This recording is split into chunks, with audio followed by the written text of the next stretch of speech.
पेटवायला उभी आहे. कारण स्त्री म्हणजे फक्त शोभा नाही, तर स्त्री म्हणजे शक्तीचा महासागर आहे. ज्या स्त्रीच्या अस्तित्वाला भूमिका म्हणत होतात, तिच्याच पंखांना मर्यादा बांधत होतात, तिला शांत बस म्हणत होतात, परंतु आज ती शांत नाही.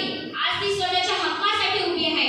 कारण फेमिनिझम म्हणजे फक्त युद्ध नाही, तो एक न्यायाचा हुंकार आहे. पूर्वी आपण बघितलं गेलं तर स्त्रियांना शिक्षणामध्ये फक्त बेसिक एज्युकेशन देऊन घरी बसवल्या जात होतं, लग्न करून दिल्या जात होतं. पण आता असे दिसून येत नाही. प्रत्येक स्त्री हे एक योग्य सुशिक्षित होऊन एका योग्य पदांवर जात आहे. डॉक्टर, इंजिनियर, वकील आणि मोठमोठ्या पदांवर आज स्त्रिया जास्तीत जास्त प्रमाणात दिसत आहेत. आणि मुलगी हे ओझा आहे ही संकल्पना तर पूर्णपणे मिटलेली आहे. कारण आज मी स्वतःचं उदाहरण एक देते. मी माझ्या आईवडिलांना एकुलती एक मुलगी असून सुद्धा त्यांनी वंशाचा दिवा आपल्या घरात असावा असा विचार कधीच केला नाही. आणि ही संकल्पना पूर्णपणे तुटलेली आहे हे मी ठामपणे इथे सांगू इच्छिते. स्त्री आणि तिचं आयुष्य, तिचा निर्णय ही संकल्पना कुठेतरी मिटल्या गेली होती. पण फेमिनिझमने ती संकल्पना उदयास आणली आणि स्त्रियांनी स्वतःचे आयुष्याचे निर्णय स्वतः घ्यायचे. तिला कोणत्या क्षेत्रात कुठली प्रगती करायची आहे हे तिने स्वतः ठरवायचं. हे हक्क फेमिनिझमने तिला मिळवून दिले.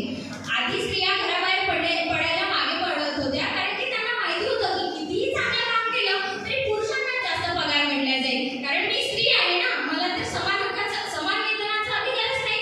परंतु फेमिनिझमने समान वेतनाचा अधिकार महिलांना मिळवून दिला. आणि आज बऱ्याच कामाच्या ठिकाणी पाहायला गेले तर समान वेतनाचा अधिकार आणि तिचे हक्क पाळले जातात. त्यामुळे स्त्री आर्थिकरित्या आणखी सुदृढ झालेली असे आपल्याला दिसून येते.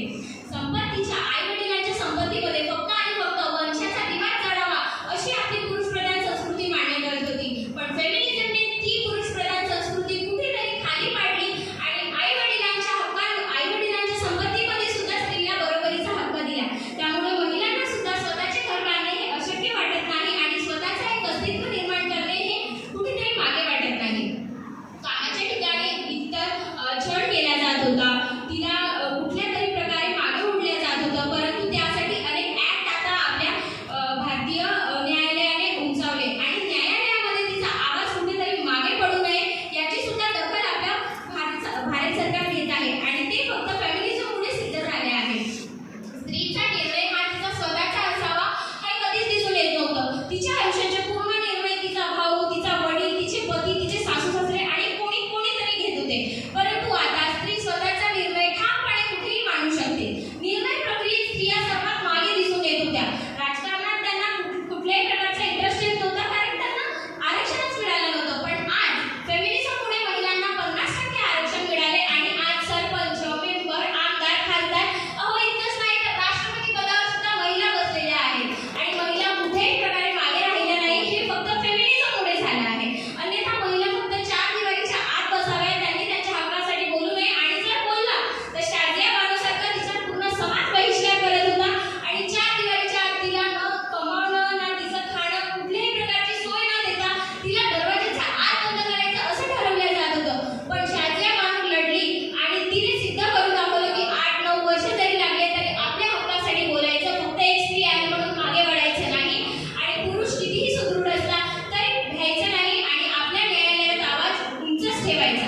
पण याचा अर्थ असा नाही की पुरुषांना मागे ठेवलं आहे. फेमिनिझमचा मुळात अर्थच स्त्री पुरुष समानता आहे.